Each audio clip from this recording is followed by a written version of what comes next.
International financial newspapers में आया है कि $1 बिलियन पैसा हिंदुस्तान से गया है, बाहर गया है और वापस आया है। नरेंद्र मोदी जी G20 करा रहे हैं और हिंदुस्तान की इज्जत का मामला है। नरेंद्र मोदी जी को कह देना चाहिए कि वो इंक्वायरी कराएंगे, और अगर वो इंक्वायरी नहीं कराएंगे तो फिर पूरे देश को पता लग जाएगा कि क्यों इंक्वायरी नहीं कराई जा रही है।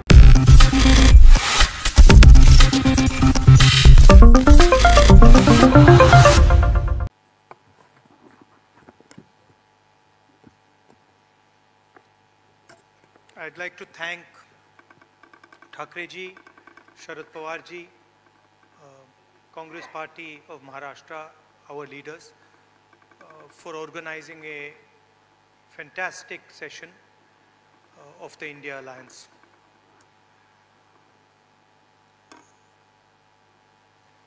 Two very big steps were taken. The most important thing to understand is that this stage represents 60% of the Indian population. If the parties on this stage unite, it is impossible for the BJP to win an election.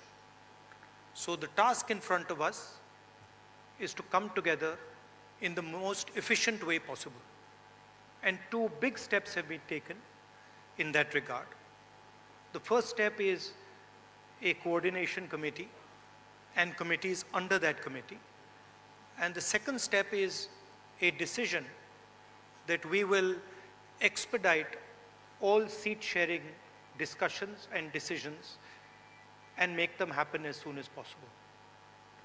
These are two very, very powerful steps in ensuring that the India Alliance defeats the BJP. The election is very, very clear. I did a press conference yesterday, and the nexus between the Prime Minister and a particular businessman is there for every single person to see. I mentioned yesterday in my press conference that the G20 is taking place, and it is very important for India's credibility, our nation's credibility, that the Prime Minister makes his position very clear and begins an inquiry on what has happened with regards to Mr. Adani.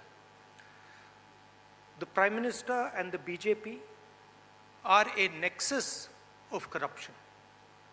And that is the first thing that the India Alliance is going to demonstrate and prove. The idea behind Prime Minister Modi's government is to extract money from the poor people of this country and transfer it to a limited few. And so we are going to propose a clear path, development path. We are going to put together a clear set of ideas that will once again involve the poor people, the farmers, the Kisans, the workers in the progress of this country. I'd like to once again thank all the senior leaders, and I'm confident that the India Alliance will defeat the BJP. The final thing I'd like to say, of course there are leaders who are much more senior than me, but the real work in this alliance is the relationships that are forged between the leaders of this alliance. And I can say with confidence that these two meetings have done a huge amount in building the rapport between all the leaders and ensuring that all of us work together as one. I can see that there is flexibility among all the leaders in the way we are approaching things. There are differences, of course, but I am extremely impressed by the way those differences are minimized and ironed out. Thank you very much. Of course, I don't want to comment much about the press, but I think Laluji said it best. You're also in some ways restricted and chained, and India Alliance is working to free you from your chains. Thank you. Sorry, I forgot one thing, which is probably the most important thing. I spent a week in Ladakh. I went to Pangong Lake, right in front of where the Chinese are. And I had detailed discussions, probably the most detailed discussions that any politician outside Ladakh has had with the people of Ladakh. And specifically, the shepherds of Pangong Lake, the leaders of Pangong Lake, and the common people who live around Pangong Lake. And they categorically told me that the Chinese have taken Indian land. They categorically told me that the Prime Minister is lying about the fact that the Chinese have not taken Indian land. And every single person in Ladakh knows that the people of India and the people of Ladakh have been betrayed by the government of India. There is clearly an accommodation that has happened between the government and the Chinese. There is clearly a change on the borders. Our shepherds themselves told us that they are not being allowed into the areas where they were allowed. So this is known to everybody. Unfortunately, our press doesn't raise these issues, but these are issues of national importance, of national security. And it is shameful, extremely shameful, what has happened in Ladakh. Thank you.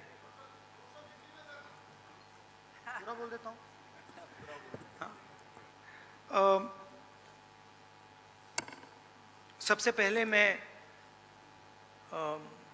Sharad Pawar ji, Thackeray ji और जो महाराष्ट्र कांग्रेस के हमारे नेता हैं उनको धन्यवाद करना चाहता हूं कि उन्होंने एक बहुत अच्छा सेशन यहाँ हमारे लिए किया। सेशन में दो महत्वपूर्ण बातें डिसाइड की गई। पहले कि एक कोऑर्डिनेशन कमेटी होगी और दूसरी कि जल्दी से जल्दी जो सीट शेयरिंग का मामला है उसको हम डिस्कस करके उसमें हम रेजोल्यूशन निकाल देंगे। नरेंद्र मोदी और अदानी जी के बीच में जो रिश्ता है उसके बारे में मैंने कल बोला। इंटरनेशनल फाइनेंशियल न्यूज़पेपर्स में आया है कि $1 बिलियन पैसा हिंदुस्तान से गया है, बाहर गया है और वापस आया है। नरेंद्र मोदी जी G20 करा रहे हैं और हिंदुस्तान की इज्जत का मामला है। नरेंद्र मोदी जी को कह देना चाहिए कि वो इंक्वायरी कराएंगे, और अगर वो इंक्वायरी नहीं कराएंगे तो फिर पूरे देश को पता लग जाएगा कि क्यों इंक्वायरी नहीं कराई जा रही है। स्टेज पे जो नेता हैं, जो पार्टीज हैं, वो हिंदुस्तान के 60% लोगों को रिप्रेजेंट करती हैं, और अगर हम एक साथ मिलके चुनाव लड़ेंगे तो बीजेपी चुनाव जीत ही नहीं सकती है। और मुझे बहुत खुशी हो रही है कि जो हमारी पार्टीज हैं, जो हमारे नेता हैं, उनके बीच में जो रैपोर है, जो फ्लेक्सिबिलिटी है, वो गहरी होती जा रही है। और मुझे लगता है कि इंडिया अलायंस बीजेपी को चुनाव में आसानी से हरा देगा। बीजेपी हिंदुस्तान के गरीब लोगों से धन छीनकर चुने हुए 2-3 लोगों को देती है। हमने प्रोग्राम्स की बात की है। एक हम कमेटी बना रहे हैं जो पॉलिसीज़ के बारे में डिस्कशन करेगी, और जो हमारे किसान हैं, मजदूर हैं, गरीब लोग हैं, उनके लिए जो हमारा विजन है वो हम थोड़ी ही देर में हिंदुस्तान को, आप सबको दिखाएंगे। Thank you. मंच पर बैठे हुए सभी नेतागण, यहाँ पर पधारे हुए हमारे मीडिया के दोस्तों,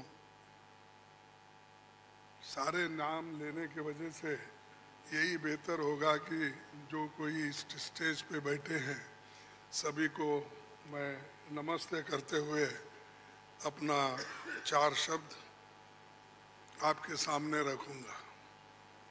आज की ये जो बैठक हुई ये बहुत ही ठीक ढंग से सभी पार्टियों ने मिलके चलाया। इसका उद्देश्य क्या था ये तो उद्धव ठाकरे जी ने कहा है, और हम इसकी कोशिश बहुत दिन से कर रहे हैं। जब मैं बेंगलोर में था उस वक्त भी जो वहाँ पर मीटिंग हो गई थी, इससे पहले पटना में हो गई थी, उसके पहले तैयारी के लिए हमने मेरे घर पर भी राहुल साहब और नीतीश साहब, तेजस्वी और हमारे पवार साहब सभी मिलके एक बार बात किए।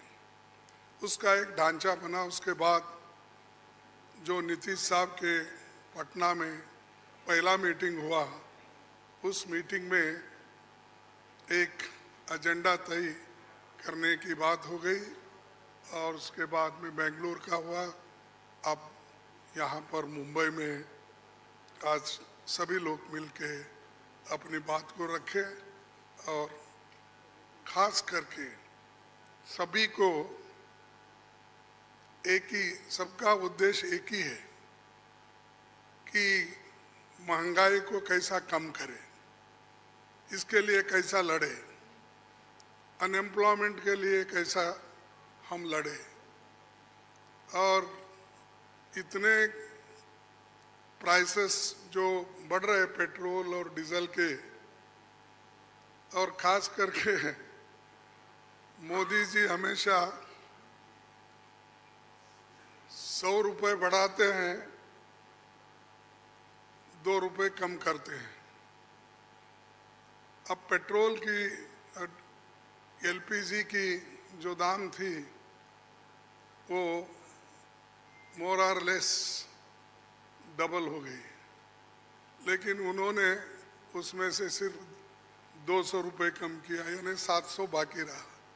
यानी पहला जो 55 रुपये में एक सिलेंडर मिलता था, उसको उन्होंने अभी भी 70 रुपये में ही 70-75 में रखा, यानी कोई कम नहीं हुआ। पहले जो था उससे ज़्यादा बढ़ाए थे, उसको थोड़ा कम करके, लेकिन इससे लाखों रुपए उन्होंने कमाया।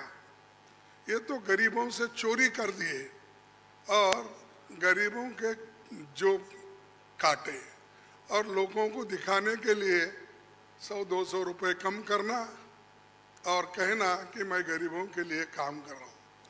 मोदी साहब गरीबों के लिए कभी भी काम नहीं करेंगे, ये यकीन मैं दिलाता हूँ, क्योंकि उनकी हमेशा यही रणनीति रही है कि गरीबों के खिलाफ काम करते हैं। बड़े बड़े उद्योगपति के साथ वो मिलजुल के चलते हैं, और यहाँ पर तो कल ही एक रिपोर्ट आपके सामने राहुल गांधी जी ने रखा था, अडानी की संपत्ति बढ़ गई कैसी, बढ़ाए कौन, और कैसा आज कम से कम 75,000 करोड़ रुपए गरीबों के जो पैसे थे उनके जेब में कैसा गया, ये सारी चीजें उन्होंने बताया। तो ये जो है, इसके खिलाफ लड़ने के लिए जो बड़े बड़े सरमाएदार है और उनको जो पैसा जा रहा है हमारा गरीब का, तो उसको रोकने के लिए इंडिया जीतना जरूरी है। और इंडिया जीतने के लिए ही इस मंच पे सभी लोग बैठे हैं।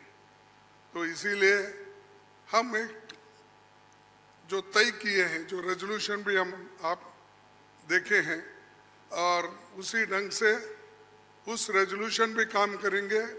हर जगह मीटिंग करेंगे, हर स्टेट कैपिटल में हम जाएंगे, और जो ये मुद्दे हैं, इन्फ्लेशन का हो, अनएम्प्लॉयमेंट का हो, हर चीज की जो बढ़त हो रही उसका हो, और ऑटोनोमस बॉडीज को सत्यानाश कर रहे हैं, और चाहे ईडी, सीबीआई, विजिलेंस, हर एक ऑटोनोमस बॉडी का मिसयूज कर रहे हैं। ऐसा कभी नहीं हुआ। मैं भी मोर और लेस शरद पवार जी साहब के बाद मेरा नंबर लगता है। मैं भी 55 साल से पॉलिटिक्स में हूँ और 52 साल से एमएलए, एमपी, राज्यसभा का मेंबर हूँ। मैं ऐसा नहीं देखा, कोई ऐसा चीफ मिनिस्टर किया नहीं ऐसा। लेकिन आज मोदी सडनली और एक बात की कि बिजनेस एडवाइजरी कमेटी को नहीं पूछे, अपोजिशन लीडर को भी नहीं बुलाए, किसी को बुलाए बगैर वो पार्लियामेंट का डेट देकर स्पेशल सेशन बुला रहे हैं। अरे स्पेशल सेशन, मणिपुर जल रहा था तो आपने नहीं बुलाया, कोविड के वक्त नहीं बुलाया, जब आप चाइना अपनी जमीन हड़प कर ले रही है, कब्जा कर लिए, उसके लिए नहीं बुलाया। लोग तंग और तबाह, इसमें ये हमारा नोटबंदी के वक्त परेशान थे, माइग्रेंट वर्कर परेशान, उस वक्त नहीं बुलाया। जब जब मुल्क अपने मुश्किल में रहता उस वक्त उन्होंने कभी नहीं बुलाया। अब क्यों बुलाया मुझे मालूम नहीं, आज का एजेंडा क्या है उनका मालूम नहीं। तो ये देश चलाने की रीत नहीं है, ये आहिस्ता आहिस्ता डिक्टेटरशिप की तरफ जा रहे हैं। और ये ध्यान में रखना चाहिए कि कभी वो मीडिया उनके साथ है, वो एक उनके दिमाग में है, प्रेस मीडिया हो, टीवी हो, ये सारी चीज़ें मेरे पास है, ये उनका कहना है। और हमको कभी कभी ऐसा दिखता भी है, माफ़ करो क्योंकि मैं ऐसा बोल रहा हूँ समझ के, आप गुस्से में आके हमारे खिलाफ मत लिखो। तो जो कुछ है वस्तु स्थिति, आपको भी मुंह को ताला लगाया, हाथ बंद दिए आपके भी लिखने के, ये सारी चीज़ें कर रहे हैं और आहिस्ता आहिस्ता डिक्टेटर के तरफ वो जा रहे हैं। तो हम इसके खिलाफ लड़ने के लिए, उनके विचारधारा के खिलाफ लड़ने के लिए, उनके जो कुछ भी ये करप्शन, बड़े करप्शन, उनके जो इंस्टीट्यूशनल करप्शन होते हैं, ऐसा छोटा मोटा करप्शन वो नहीं करते, लोगों को नहीं दिखना वो पूरा। लेकिन सीएजी रिपोर्ट में दिखाया है कितने करोड़ घपले हो गए हैं। तो उनका करप्शन इनविजिबल है और वो हमेशा अपनी बात ये कहते हैं कि मैं किसी को न खाऊंगा न किसी को खाने दूंगा। लेकिन खाने तो सबको दे रहे हैं, अपने को जो चाहते हैं उनको तो दे रहे हैं, लेकिन लोगों को भूखे मार रहे हैं, लोगों को कुछ नहीं दे रहे। तो इसके लिए हम आवाज़ उठाए और उसके तहत हम काम करना है। आगे भी हमारी कहाँ मीटिंग होगी हम तय करने वाले हैं, जल्द से जल्द वो भी मीटिंग होगी। और बाकी के जो विषय हम आपके सामने रखे हैं मुद्दे, उनके ऊपर हम लड़ते रहेंगे। वो डराने की कोशिश करते हैं, हम डरेंगे नहीं। ये हमारा वायदा है और हम हमेशा लड़ते रहेंगे और जीतते रहेंगे। और आज मुंबई में जो हमारे महाराष्ट्र विकास आघाड़ी जो ये स्टेप लेकर हमको बुलाए हैं, उद्धव जी लीड लिए हैं और बाकी कांग्रेस पार्टी और एनसीपी सभी ने मिलके ये जो एक यहाँ पर कार्यक्रम रखा और बहुत यशस्वी हुआ, इसलिए मैं उन महाराष्ट्र विकास आघाड़ी के सभी नेताओं को धन्यवाद देता हूँ और आप सभी को भी मैं धन्यवाद देता हूँ, क्योंकि आगे की और भी मीटिंग्स हैं, वो डेट टाइम सभी बताएंगे और कहाँ मीटिंग हमारी होगी, बहुत से 5-6 जगह पब्लिक मीटिंग होगी, वो भी हम आपको बताएंगे और काम करते रहेंगे और मजबूती के साथ काम करते रहेंगे। इसको ढीला करने की कोशिश मोदी जी कितना भी कोशिश करे, हम वो डरने वाले नहीं हैं। इसीलिए मैं इतना ही कहूँगा कि उन्होंने तो हमेशा मोदी जी झूठ बोलते ही रहते हैं, लेकिन लोग उनको सच समझते हैं। लेकिन अभी भी मराठी में एक कहावत है, खोटा बोला पण रेटून बोला, तो ऐसा उनका है। इसीलिए सब झूठ बोलते जाते हैं, लोगों में भ्रम डालते हैं, तो वो सबको हमको एक्सपोज करना है, हम करते रहेंगे। धन्यवाद।